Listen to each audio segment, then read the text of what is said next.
qaar ka mid ah cuqaasha Buuhoodle golaha deegaanka iyo sidoo kale ururada haweenka Buuhoodle ayaa maanta shir jiraayad ku qabteen xafiiska golaha deegaanka ugu jawaabay nin ka hadlay deegaanka Gabiley oo sida ay sheegeen aflagaadeeyay dadka deegaanka Buuhoodle iyo maamulka Qaatumo. dhinaca kale waxay ka hadleen wafdi ay sheegeen inay saaka aadeen deegaanka Qoolugud oo hoos yimaada Buuhoodle. Cabdicasiis Aadan Jaamac, Som News TV, Buuhoodle. waxa weeye oo aan sheegayo aan ka hadlaya wixii aan jirin ee aanu maqalay yaanu ka hadlayna ninka ka hadlayay Gabiley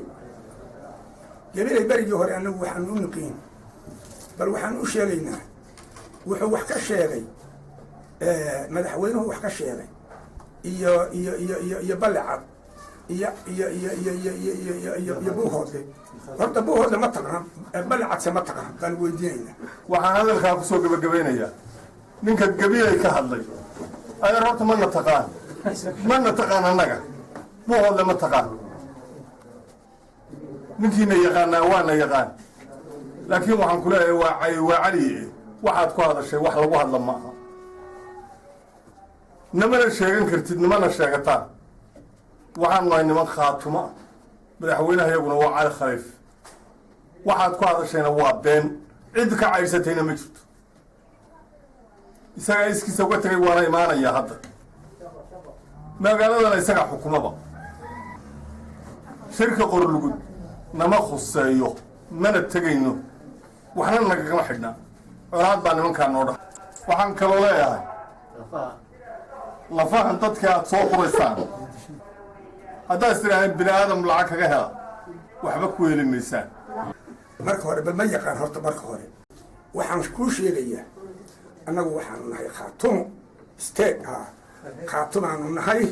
Buuhoodle waa Qaatumo waxa weeye maanta waa Qaatumo soo yeesana ayn ummadda joogta Qaatumo weeye annagu maamul lawaana madaxweyne waareen Cali Khaliif Garayd waa madaxweynihii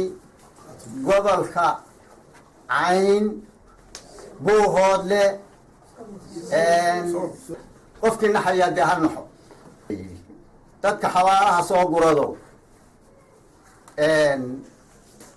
ka soo guray noocay ahaayeen iyo meeshay ku dhinteen iyo ciddii laysay iyo taariikhday dhinteen dadka waxba kuma kala qarsoonay dawaa la ogaa waxaan la yaab Buuhoodle wuxuu aad ula yaabay reer Buuhoodle wuxuu aad ula yaabay meydka la soo guray qolkii la dilay la garanayo inta waxba u dhaafi mayno Qoolugudna tegina mayno mana tegi karo luqadayadu waxa weeye wax badan baa ka sokeeya shirka iyo imaadka iyo fadhiga wax fara badan baa ka sokeeya haddaan nahay cuqaasha Soomaaliya Sanaaga iyo Cayn annagu waxaan qabnaa horta Soomaaliya inta la sheegay inaan hogaamin doono insha Allah waan hogaamin doonaa sababtoo caalamka Soomaaliya waa ka xigsanaa waana ka xignaa wax la yaabo qoyi baa jirta aakhir annagu baa hogaamin doonaa insha Allah billahi karim cid ka soo jirtana kursiga federaalka annagu baa kuma tiri doona taas waa taa madaxweynaha iyaguna waa Cali Khaliif Garayd annaga nama lehidin dal iyo dadtoona idinma hayno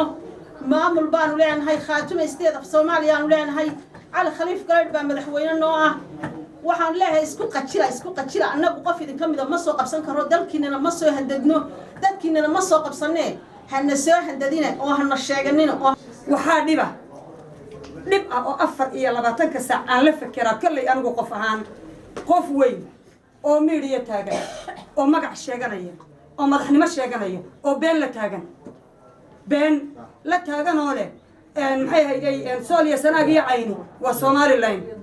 oo annaga iyo Somaliland xabad baa naga dhaxaysa sidaan u noqon karaa ma noqonayno mana noqon doono waxay Soomaalidii hore oran jirtay in kastoo la sogordaho si kastoo la yeelaba sumadii awooyaysan waa ma guuraan Cabdicasiis Aadan Jaamac, Som News TV, Buuhoodle.